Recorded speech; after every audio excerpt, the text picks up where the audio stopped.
Hello again, Jennifer Jurlando and Tava Baird. We get to Well, continue our conversation from last week, and I have no doubt that it will be an ongoing conversation that we will revisit many times.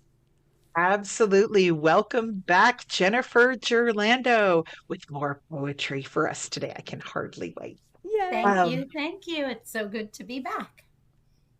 Gente, are you feeling songy again for us?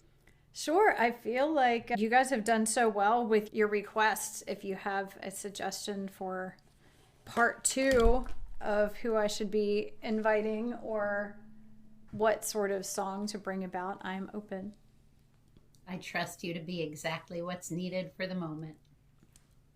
I can throw out a word. There's something that's sticking in my head. Um, Over the last year, I've watched Jennifer Jurlando. Actually, I've watched both of you and myself if I look in the mirror in this state of rapid evolution where we're just becoming and arriving and we're starting to step forward and say, you know what? It doesn't really matter what you think. I'm here doing the work I'm supposed to be doing. And when we do that, and then suddenly all the doors are flying open around us at once. And I don't know, maybe a song about becoming and evolution. If I might throw one of those words your way, Jennifer, and then see what comes through. Absolutely. I think that sounds wonderful. I can't wait. Music and poetry, like my favorite.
Wow. No, I'm so lucky. I get to hear this like every time we podcast. I'm just like, Jen, a song. And then she's like, yes, let me create magic in real time right here on the other end of the camera. And I just get to be there for it every time. It's so freaking amazing. You all are so very kind. I am really grateful. It's always such a trust fall where I'm going, why am I playing this and why does it sound mournful? And this was going to be becoming what's happening. Sometimes it takes the mournful to help us become, right? Like there's a lot of growth that comes out of loss, Yeah. It felt says very the much death like a doula. process. It was like, becoming is not something that where it's just like, ta-da. It's a whole thing. And so as I was playing, I was like, oh, okay, we're doing like the whole process here. Coming is a long, involved journey. I have a little something from Samael, which is an interesting take here. He's looking at a different aspect of looking backwards. So he says, why is your reflection considered just a quiet thing? Why does your meditation make its appearance only in the absence of proclamation? Song, celebration, dancing. These belong not only to manifestation, but also to the looking back. Consider making your funerals celebrations of all you have learned together. Let us dance our dead back to the arms of our ancestors. Let us review things loudly and proclaim proudly all that was triumph in our journeys to the now. For death is not an extermination, not a destruction, not a disappearance, not a silence. Do not forget to allow yourselves to rejoice even as you sorrow, and let joyous noise herald arrivals in the hereafter and be a comfort to you.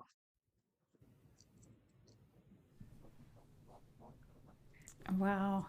It is kind of strange. I always think about reflection as a quiet thing or meditation as a silent thing. That looking back has to have this sort of very that it's somber only. There are lots of traditions around the world where people add music and laughter and elements of celebration, celebrations of life to things.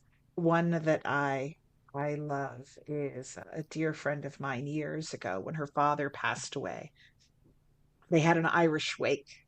And I will never forget after the very beautiful and very long, full Catholic funeral, going to the hall where the wake was going to be. And, her mother, the widow, standing up on a table and yelling, drinks are on my husband. And the whole room going, and there was a balance there of this is what he would have done was he was with us. He would have bought everybody around. Let's do that right now. I that's the thing that I remember most about the whole experience. I think too, there's a beautiful point in grief where you realize that you're allowed to feel multiple things. I think we should on ourselves, right? And we say, I should only feel sad, or I should only do this thing. But that point where you first laugh and then the guilt hits because you have joy, even though the person you love is gone. And then you realize it's okay. Like, my grief is going to be my companion for the rest of my days. Because I love, I grieve. But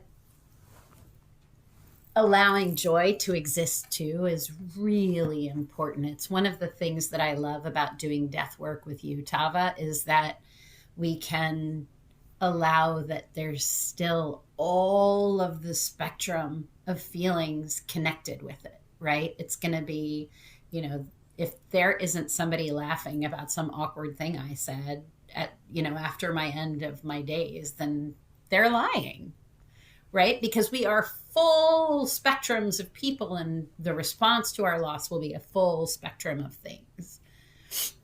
Yeah, that is a wonderful, beautiful point. We have these preconceived notions of how we're allowed to feel in certain moments, but with death, all bets are off. Everybody processes things differently. We all know people who process things by giggling uncontrollably when the emotion takes over them.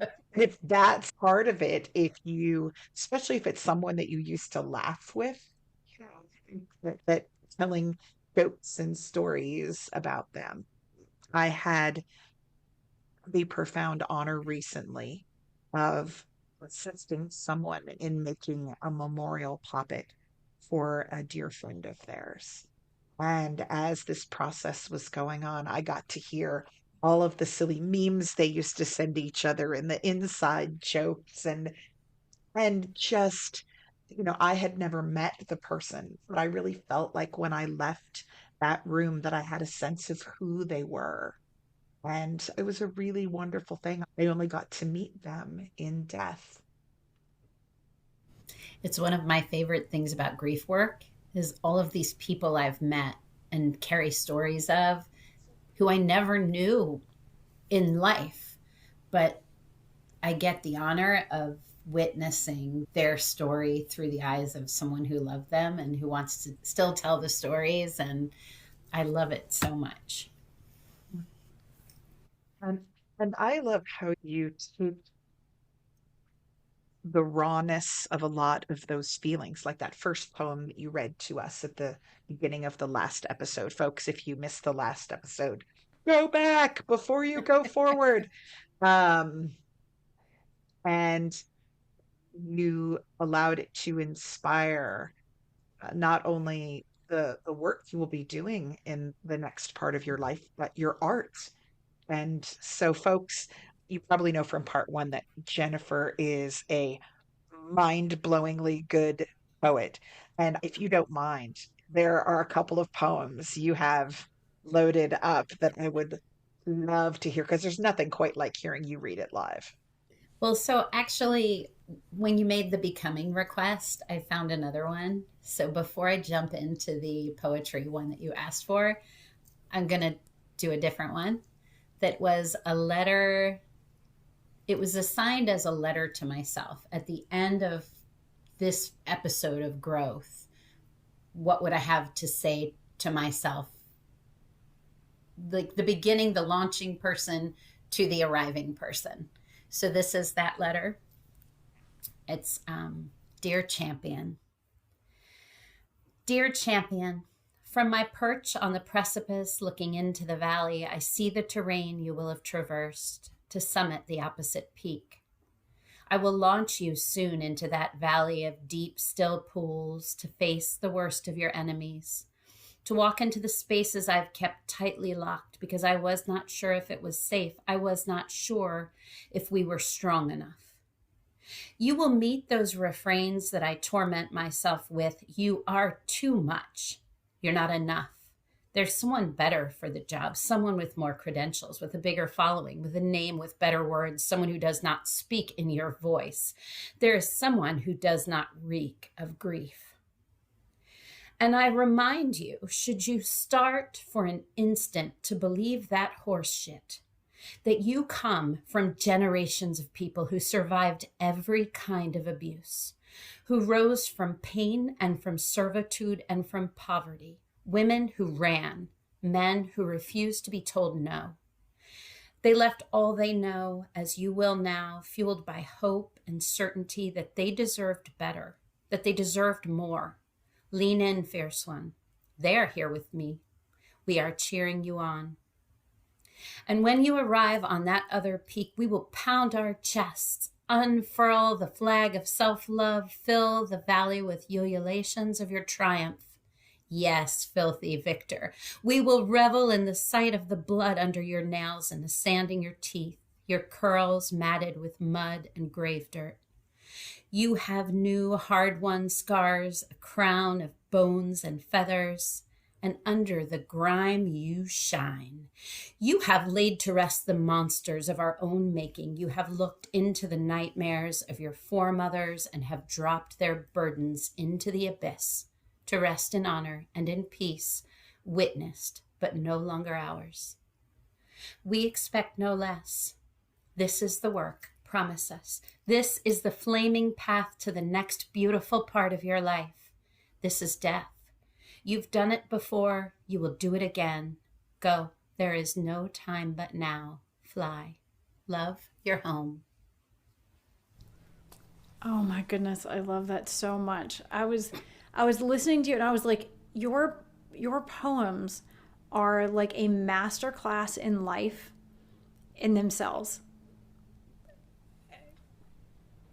Thank you.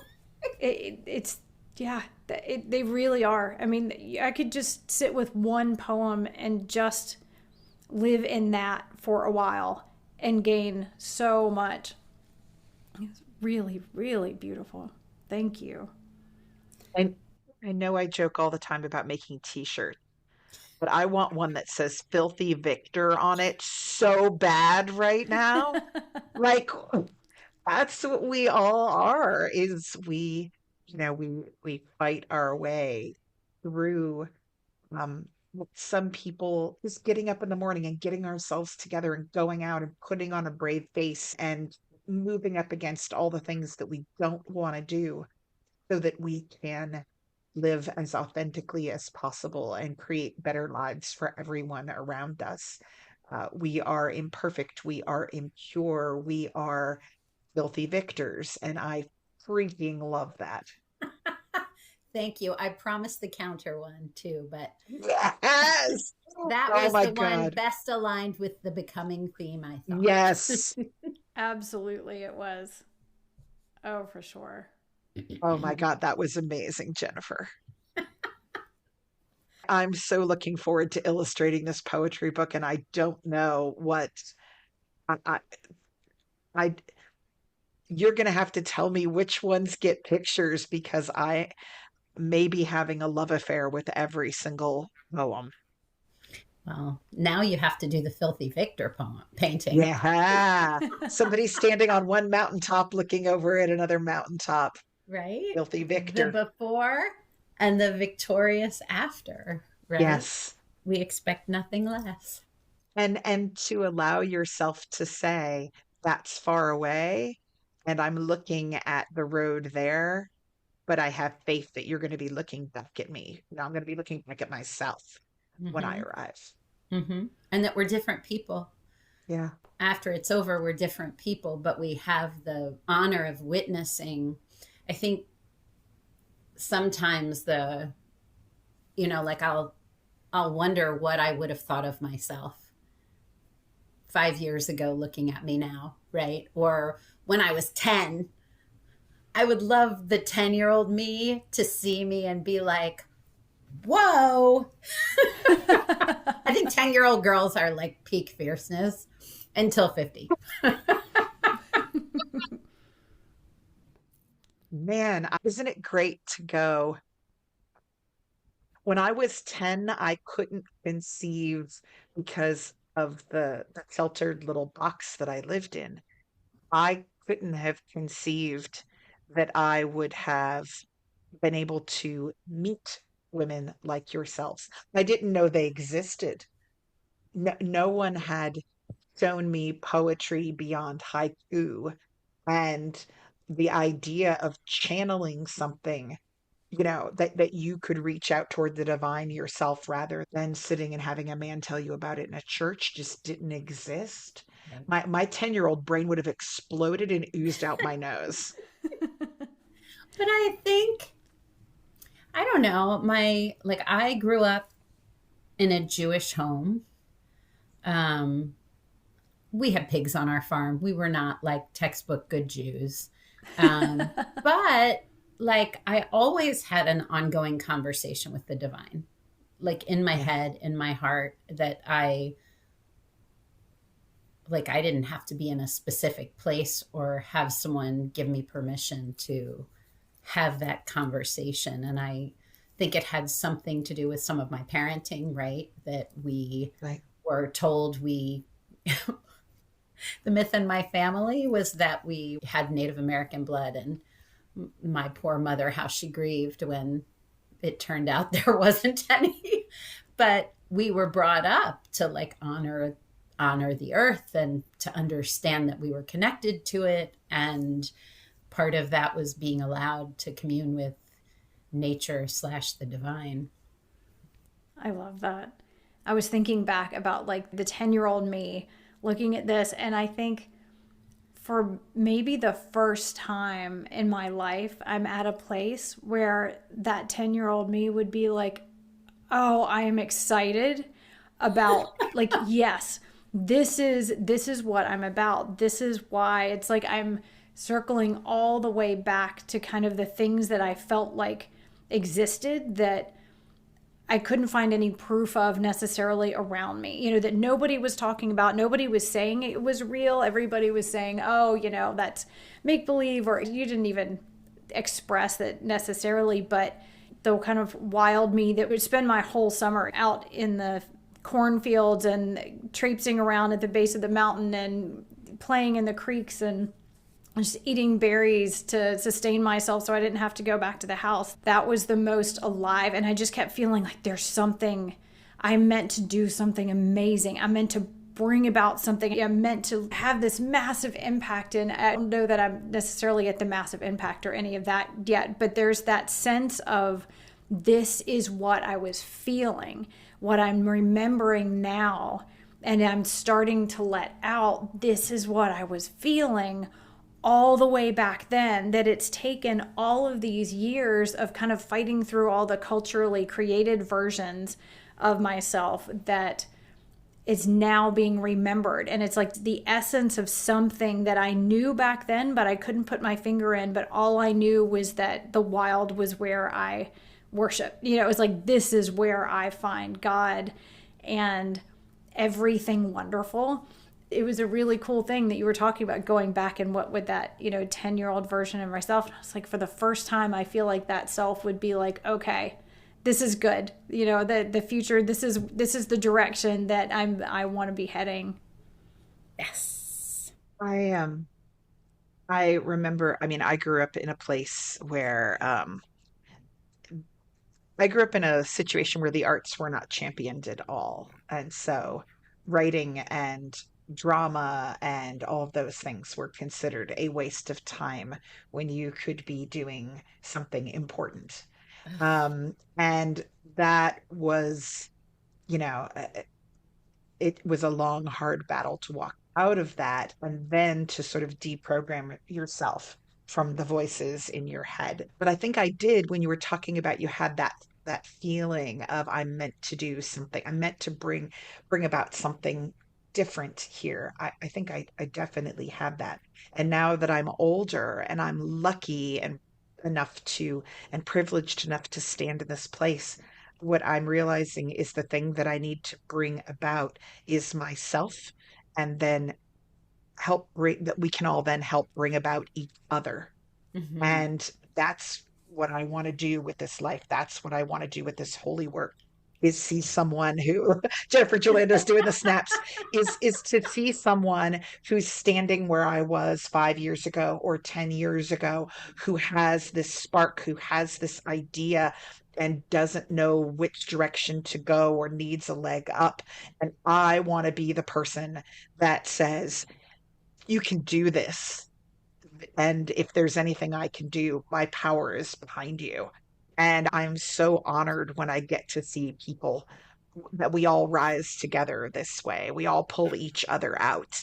We don't leave anybody behind. We go back in and we get them, whether they are needing balancing, whether they are needing self-worth, whether they need a hand to hold as they approach their next transition.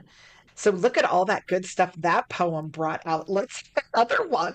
Yeah. Well, I'm trying to decide because Wild came up, so I feel compelled to read Wild. So that's what Decide. It's our podcast. Read them both. All right, You're out we for don't have it. to start with Wild, I mean, and then I'll find what I meant, which is about standing up with each other. So first, Wild for Jen. Thank you. We are made of dreams and matter. We form to the music of our mother's heartbeat, surrounded by whispers of the secrets of the universe, a physical body slowly stitched to our soul. We arrive made of flesh and water, met by life with lungs full of air, cut from our source and still connected. We look into the eyes around us. Why wouldn't we? It's what we've come for. We look into their souls and hearts. They recognize us and they weep. We have launched from everything to here. We are vast, full of passion, curious. We move and we strive to share what we know, all that we brought with us. We see magic. We stop to feel, to honor our holy. We experience awe, to catch raindrops, to feel the texture of both sides of a leaf, to listen to moving water, to appreciate the dancing wind on our cheeks and our hair, to gaze on the shape of a cloud without ever making it understandable here. All our savoring of that is a burden. It delays the carpool, makes a racket in restaurants. It is not sensible. It is not practical, does not fit on a college application, does not fill the 529 or the 401k, does not earn high marks. It is unwieldy, awkward, embarrassing, inappropriate. Having been corralled, harnessed, having been broken of our wildness, having learned to be quiet, considerate, polite, ladylike, humble, modest, godly, having been punished, polished, formed, trained, we save the wild, our original hope and light for dreams. We let her whisper to our hearts, but we dare not speak of her. We are good. We are easy. We are manageable. And then we are broken by a loss, by a death, by some pain that makes it clear that being good and easy and manageable have not been enough, that good and easy and manageable have not prepared us for all that is bigger, all that refuses to be contained. And Wild arrives, windswept and unconcerned with manners, hand in hand with her sisters, hope, magic, and curiosity, and they sing us to sleep. They fortify our dreams with connection, and they shine their torches on feral pain, crouching in a dark corner, and they welcome pain into the circle, into our wholeness, and we will not go back. Oh, I love that. I'm going to be dehydrated from tears at the end of all of our podcasting and listening to your beautiful poems. Thank you. I freaking love that poem, and I cry every time I hear it. And Samael just said, do you see, Umshallah, how her words water the tree?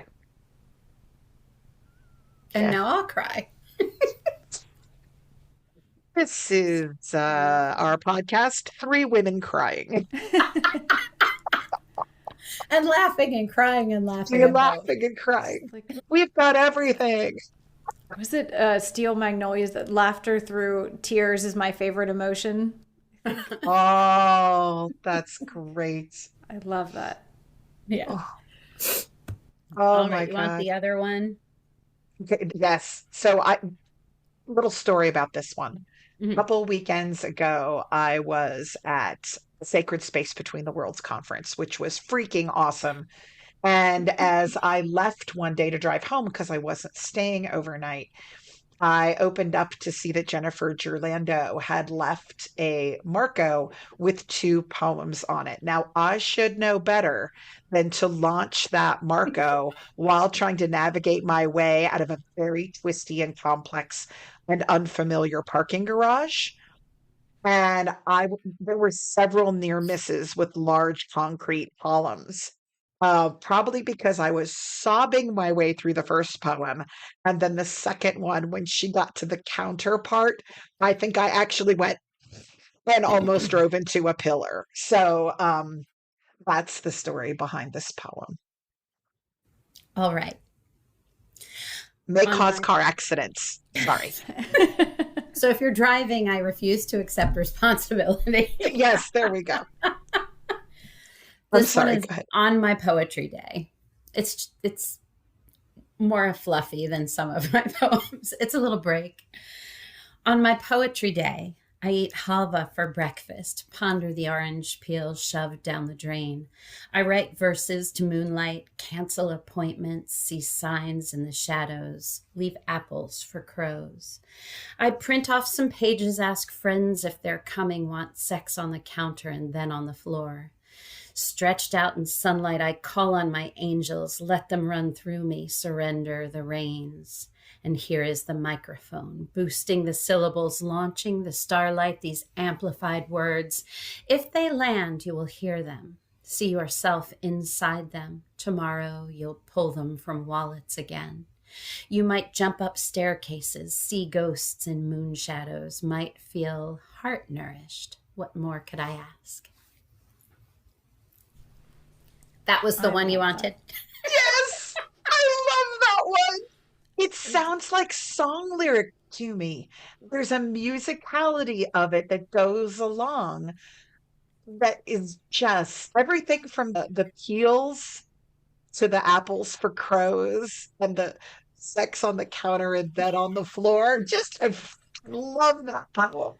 Yeah, I do. And you know what I think is really interesting is that even though it's lighter and feels fluffier, I think to you, because so much of the things are heavy, there's still a whole lot of beauty and depth in that poem as well. You know, just kind of reveling in all of these beautiful things and ways of being alive and connected and aware. There's a lot of beauty there too.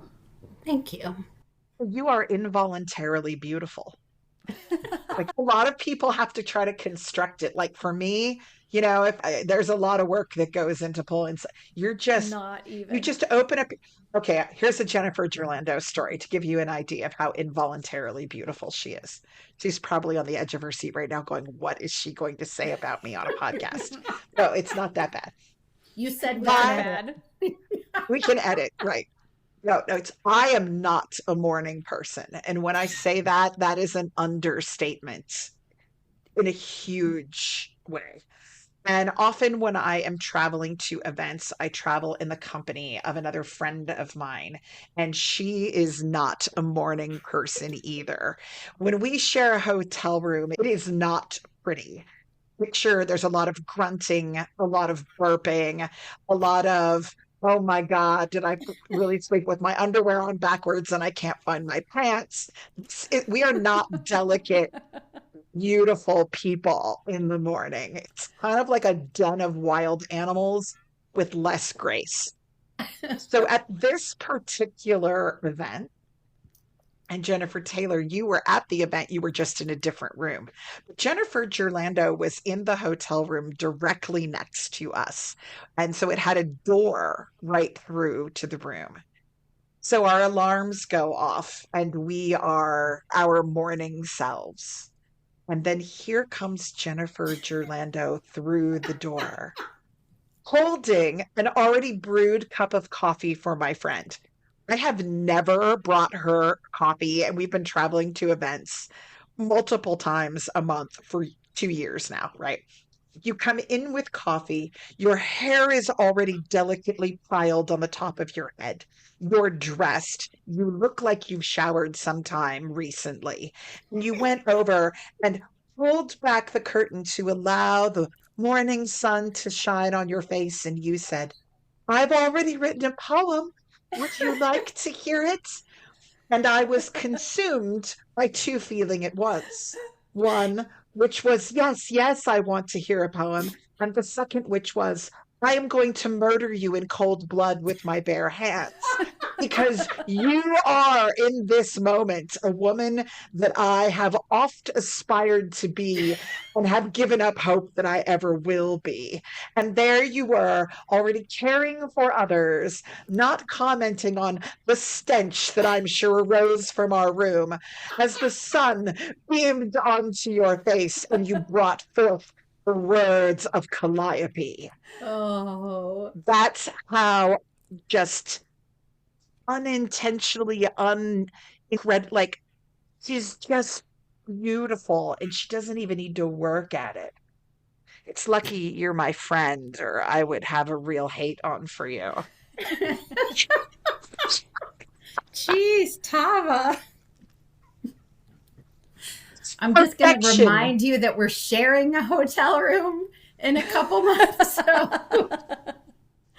Yeah, it's going to be, am I going to buy better pajamas by then? Yes. I'm hoping to come up closer to effortless beauty. And You it's are not, it's, so beautiful. You are so amazing and wonderful and full of joy. yeah, we're going to see how you feel after I farted in our mutual room 4 times. Everybody farts, Tava. That's the name of your second book of poetry. First book of poetry, no mistakes were made. Second book of poetry, everybody farts, Tava. well, see, there's that A children's book, cautionary Everybody tale. Poops. So Everybody Farts is the natural, the natural sequel to that. I can't take credit for everybody poops. It is a wonderful children's book and like one of our kids' favorites. Wait, everybody farts? No, I thought it was Poops. everybody poops. I thought maybe there was a sequel. Yeah, well, that's what I was saying. Like, Everybody Farts is the natural sequel to that. Sorry, I'm a day late and a dollar short to the conversation. Oh my God. So, but we are definitely not allowed to call this podcast episode Jennifer Jurlando interview part 2, Everybody Farts. So, See what I mean? gases of the muses. Yeah, we bring joy everywhere. Exactly. We can talk about death and farts, and everything is good. Indeed. Oh, Lord. Oh, man. So I would love to know a little bit about the beginning of your poetry journey. Like, now you are effortless at it. So maybe it was, you rolled in at age, you may have popped out into this existence with a tiny sheaf of papers clutched in your left hand. But how did you discover that you were a poet? My Aunt Sid, who was my mother's aunt, actually, and was like a huge source of love for me. Like, she was the first voice of Lilith in my life, that I was beautiful. Even if everybody in middle school was funny looking, I was still gorgeous. She just loved me. And she gave me a little book with blank pages, and I remember filling it with rhymes for her. And they were silly, like, to go to New York, you must have a fork. They were, it wasn't Mozart's work. And I remember that in high school, I really hated the poetry units because I just wanted the things to say what they meant. I didn't like poetry that you had to It's like try decode. and right. That I felt like the rain dripping down the window should be about the rain dripping down the window. And I was a prose writer for a long time. After my daughter died, I wrote her birth story. I actually woke up at 3 o'clock in the morning with labor pains and sat down at the laptop and wrote it. And it was really painful, but it felt like I had delivered her in a different way. And I was able, that's actually how I met my friend Valley Haggard, who led me to you. So thank you, Thistle, for the, but Thistle's birth story, which is all prose, was an important way for me, again, to organize this pain and this information. And after she was born, I had an experience of telling someone what had happened. And it was a woman who was in her maybe late 60s. And she said that she had a stillbirth and she had never told anyone about it. That after all of these years, she had been told, we knocked you out, we took the baby, just go home and start over. And Thistle's story had loosed her telling her child's story. And I felt so honored to have been that key. And so when I wrote the whole thing out, it was inspired by that part of what many of us need to adapt to what our grief is in our life and to make the story make some kind of sense in our life is to tell it. So I wrote Thistle's story. I did a lot of writing with Valley Haggard that was prose writing, and I have some of that. Some of those pieces were, a lot of those pieces were published on her online literary magazine. But I think actually it was after the last election. And I felt really disempowered. And I felt really horrible. And I felt disconnected. And Wild was born. Wild was born from that pain that I felt about being disenfranchised, right? That what I foolishly maybe thought the country was is not what it felt like it was anymore. So I started writing, and then, as I said, it was not on the page, it didn't feel like enough, and I wanted it launched. So, and then somebody I would read the poetry to would say things like, it's so good, I want to eat it like chocolate cake. I want to rub it on my face and lick it off my fingers. And then I was like, well, I guess I should keep writing. Yes. Oh, I'm so glad you did. This is a question for both of you. We talked about being frustrated with the poetry units in high school. Were there any writers that really spoke to you during your formidable years? Maybe high school, maybe earlier, maybe college, maybe later. Somebody that just made you go, it gave you had a lasting effect on your worldview and or on how you saw yourself.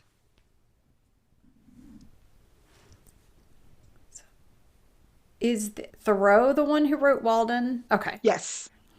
Yeah, I think the Henry David Thoreau, like the Walden things, were the one things that really kind of stood out to me, as because it was very nature based, and it felt like there was something more behind it. There was something maybe magical there that I really liked.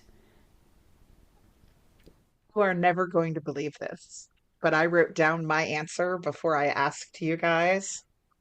Henry David Thoreau. You're kidding. Nope. I went to the woods because I wished to live deliberately. We did a unit on Emerson and Thoreau, and I remember my teacher saying that Emerson was the better writer, that Emerson was a rich man who lived in a big house. And while Thoreau was not the better of the two writers, Thoreau actually went out to the woods and threw out his possessions and lived the talk. He walked the walk, whereas Emerson didn't do quite that much. And I remember reading Walden and looking around my teenage bedroom. And I got up and I boxed up every single thing in the room and put it into the guest room and stripped all my possessions down to like 10 items of clothing, which when you're a high school student, high school That's woman, major. that's huge. And I just put everything in the other room. And I remember my parents going, "What are you doing?" And I was like, "I don't know what I need, and I need to figure it out. If I don't have to go into the box in the next room and get it in the next month, it's not something I need. And when I need to get rid of the stuff to figure out who I am right now." And they thought I was insane. But Henry David Thoreau was it, man. He was the guy. I Oh, was totally blown away that you said the exact same person. yeah, that's fascinating, but I think makes a lot of sense. Yeah. My answer was not Thoreau. Who was yours? I was a big Shakespeare fan. Oh, well, I Like, mean, I felt I was a little snobby, and I felt like understanding Shakespeare was like being in a club, like some kind of secret club. And I loved the sword jokes as they were not sword jokes. And I loved being able to take this like really old and confusing stuff and act it in a way that made it make sense. When I left high school and went into a theater program at Virginia Tech, my goal was to do Shakespeare and soap operas. Shakespeare and Oh, soap very operas. Well, they're cool. not that different. They're I not mean, that different. Yeah. uh, I absolutely love that. Big Willie Shakes. I am a Hmm. big fan of his as well. I was all through high school. I did drama at a school for the arts, and I often went to forensics competitions with Shakespeare pieces, and I was in several Shakespeare plays. And I continued doing that all through college and used to be able to pull up a whole bunch of sonnets off the top of my head. And you're right, people think Shakespeare is dry and boring and stodgy, and they don't realize that Midsummer Night's Dream is just a story about people playing grab ass in the woods. Like that's what it is, Well, like and my best friend is a high school teacher and loves, loves, loves Shakespeare and Shakespeare, Shakespeare. And I have to say, I've been convinced that probably a lot of the writing was done by a nice Jewish Italian woman in England who needed the money, right? yeah, And sold him the stories. And I don't know what's real, but yeah. We It, we I treat I love the words. I think yes. it's really And what interesting that you said Shakespeare because I was going to say in high school, that was the other one that I really liked, which was really odd because I didn't like reading, period. But there was something about Shakespeare that I really enjoyed. And then later, I guess it's Chaucer was the Canterbury Tales. Hmm. I really loved in at Wake oh Forest we did I had a course where we went through the Canterbury Tales and I was like these are fantastic. Like I absolutely loved the Canterbury Tales. I was like this is really fun. But yeah, it was so um odd that of all the things like everybody's like, "Oh, I hate Shakespeare." And that was like the one thing that I liked. the there were two other books. Well, one's a play. And Jennifer Taylor, you are not allowed to read this play because of what happens to the horses in it, Oh because no. you are a horse Are we person. talking Equus again? We are talking Equus. Oh no. No, but there's the play Equus, and I was lucky enough. My last 2 years of high school, I attended the Governor's Magnet School for the Arts for theater, and so we got to read, you know, plays that were only normally assigned to college and graduate students. And Equus made its way into my consciousness. And there's another book called A Prayer for Owen Meany. Has anybody read that too? And very different works, but both of them deal with the topic of what is God. Um, Prayer for Owen Meany, Jennifer Taylor. Have you read that one? No. Oh, it's okay. So, long story short, and it's been 20 something years, probably more like 30 something years since I've read it. But it is told from the viewpoint of this young man who has a friend, that little boy, like just a little bit younger than him, but who is a diminutive in size, smaller than his friends, whose name is Owen Meany. And Owen says that he's God, and or he can hear God. And his friend at first sort of doesn't believe him. And then things start to happen. And you as the reader start to go, maybe Owen's right.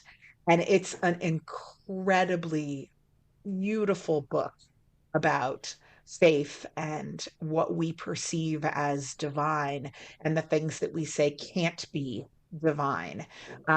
Absolutely smashing. Love it, love it, love it.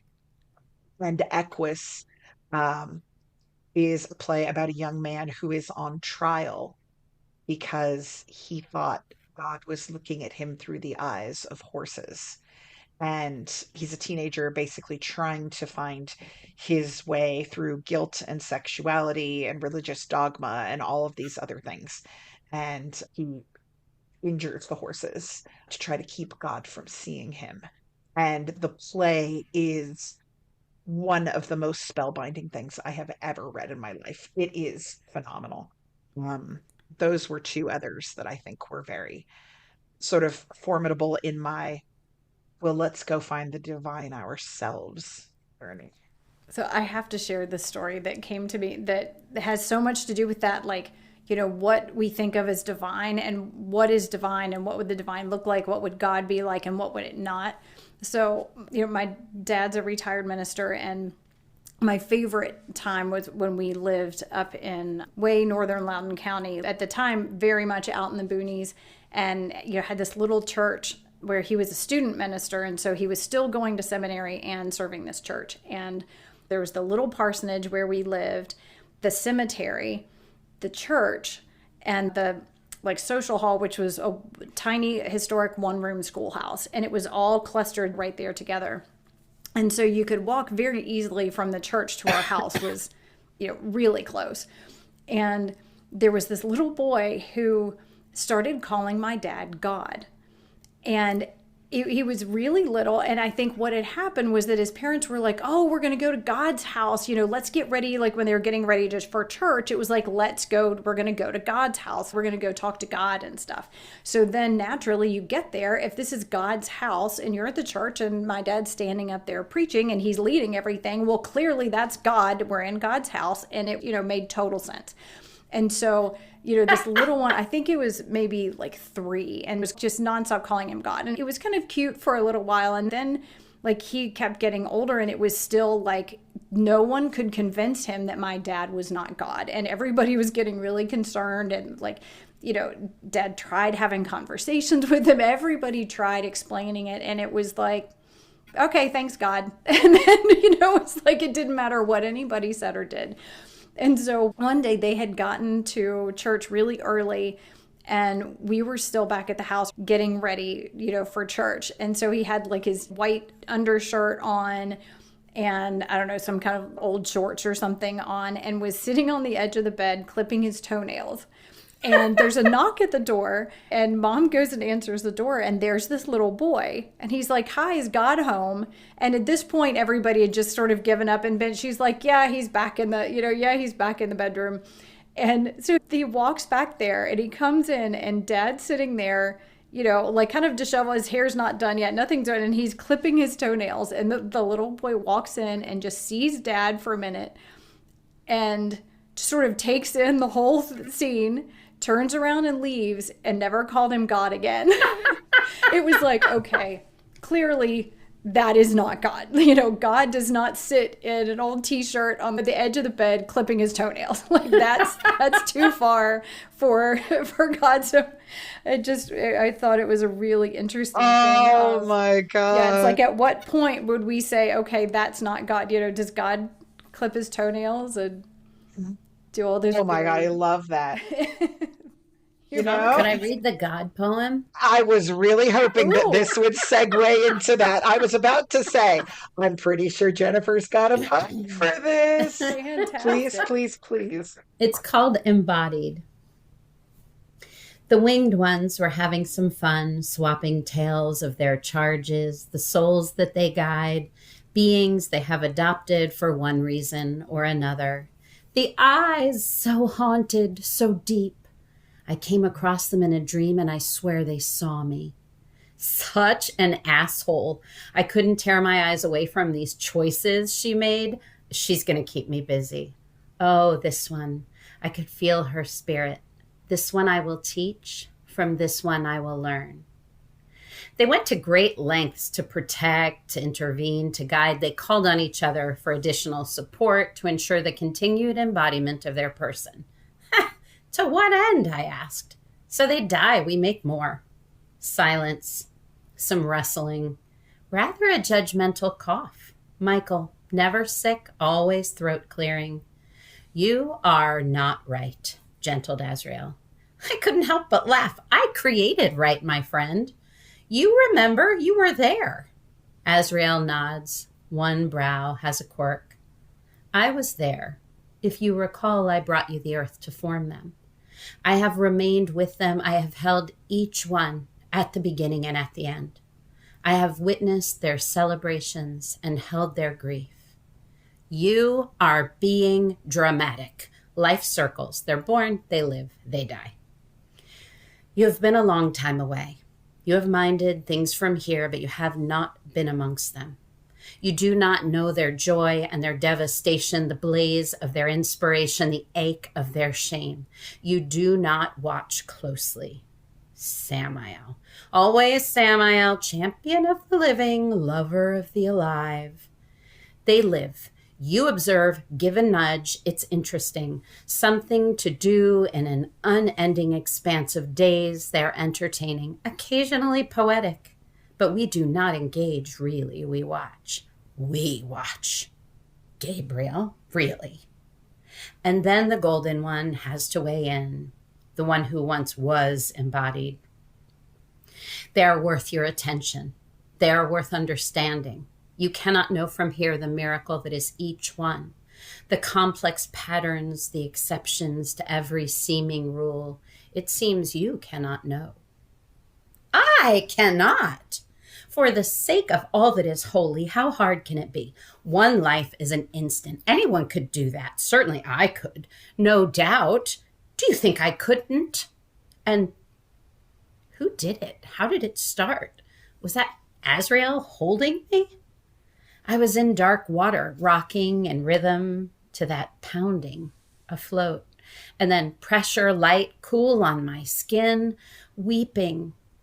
I attempted to comfort them, assure them this is all transient, but my mouth, my body, I had a body, so hungry, so tired, so, yes, please, this, I slept. And so a flurry of firsts, of learning to be, of forgetting what I knew when I arrived, of return to the comfort of that smell, the heartbeat, the rocking. What magic is this? I sleep, born, soul fasted to a body. I had to feel everything, take it in and filter it out. I had to learn to use the body, to move, to touch, to manage the chafe. I had to eat and to drink or be weak. I had to relate to these others. From time to time, I caught a glimpse of the winged ones, checking in, watching, smirking as I tried to get a handful of orange food to my mouth in a wholly uncooperative fist, dragging me to the surface of the water when I fell in, placing people in my path. And there was high spiritual work to be done, but I had play dates and homework and this bustling life and a crush and a commitment and a partnership and all of a sudden my own children, then a partner gone. Was there someone with us at the moment when she took her last breath, a shadow in the corner? I was lost, broken, rambling through empty halls, seeking what? And in no time at all, I was leaving this place, the place of purple skies and fat snowflakes resting in tight curls of laughter and the smell of dirt and sighs and orgasms and cheese and stuttering bass. My hand was held for the last time by that child I had welcomed myself, that I had watched arrive and had chauffeured and guided, who tended me now. Who is that? Do I know you? You look like some kind of home. You look like my partner, my friend, my... Oh, Azrael, it is you, I am sure, and you lift me, and I return.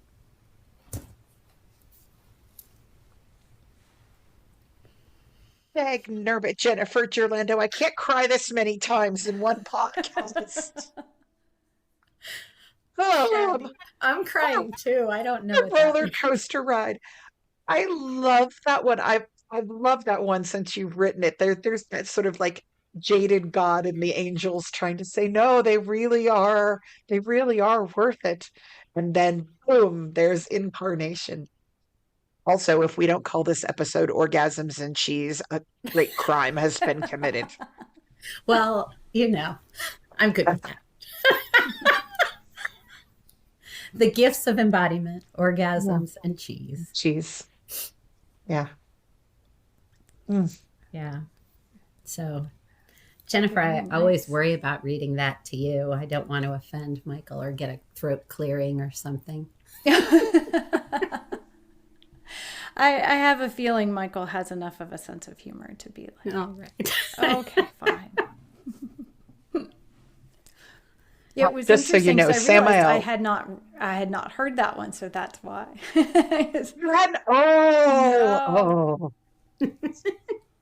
Samael also loves that one. Samael loves that one.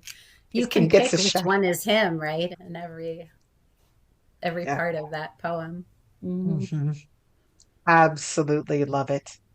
Oh And my I think that gosh. it's a matter of like, as we tune into ourselves as having a right to being divine, then the flip is like, then God is us, right? Then God is like all of us, and we are her, and kind of amazing. Yeah. Oh Absolutely. my gosh. Oh, absolutely loved it. Well, as sad as it is, I feel like we're kind of coming to the end of the time that we have allotted. I know Tava has places she has to go, and we have the world out there waiting for us to return to it. But I really like being here in our little... Stay here with poetry more. I like this. Thank you for letting me read to you. Well, we're going to have you back on when that book is done, right? All right. So, folks, please check the show notes to find out how to continue to stay in touch with Jennifer through her Patreon, through Thistle Community Death Care. Be on the lookout for a poetry book that will knock you on your ass later this year. It will require one of the family size boxes of tissues. Its title is No Mistakes Were Made, and it should be out as soon as I can get my butt in gear and catch up with her illustration wise. And I cannot wait to put it in the hands of everyone that I love, because it is raw and loving at the same time.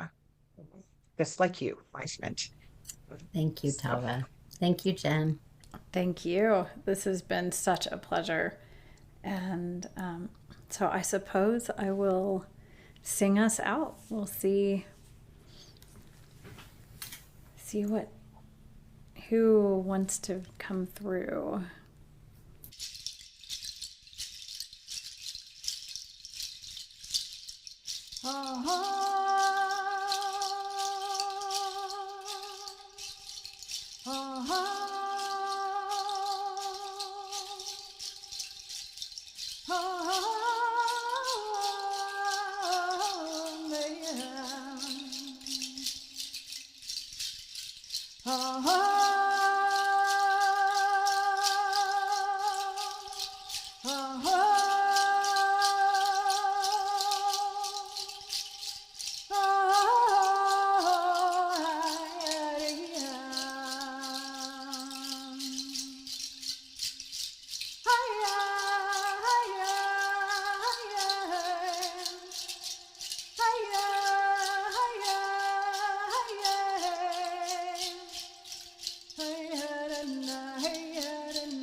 Thank you.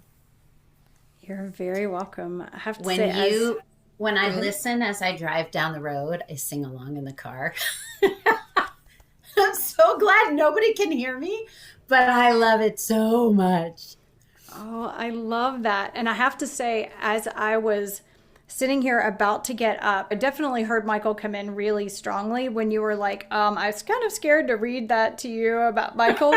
And I felt I could hear him, and I heard champion of your souls. And I felt like that was his response of like, oh no, I am like a fierce champion of your souls. And so I feel like that was his response, which was really interesting because that's not the way things typically come through to me. So, Aw, thank you. It was beautiful, Jen. It was very heart lifting. I loved it. Really. Uh, I have a little closing from Samael here for you guys. What words will roll off your tongue today, friend? Will it be judgment, that stale thing, held from another day, that oft poisons the wells from which we drink? Will it be a soft curse or a muttered moan, your pain held in check, so that others do not have their days disrupted? Will the story self-promote or self-deprecate, or perhaps only hold others in kindness and glory, while you reign in your want? Or will you raise your voice and say, yes, or not today, or I have had enough? Call out your own name 3 times in balance and invoke the speaker at your core. What words will flow from your divinity today, friend? I am the Word of God, and you are as well. This has been Orgasms and Cheese with Jennifer Jurlando, Jennifer Taylor, and Tava Baird. Thank you so much for coming to spend this time with us, Jennifer. Thank you Yes. for the invitation and Yeah. for all of your encouragement. You have a remarkable gift, and we are very, very proud to call you friends. Absolutely. It is truly a pleasure. So until next time. Until next time, thank you so much for listening, folks, and we'll see you shortly.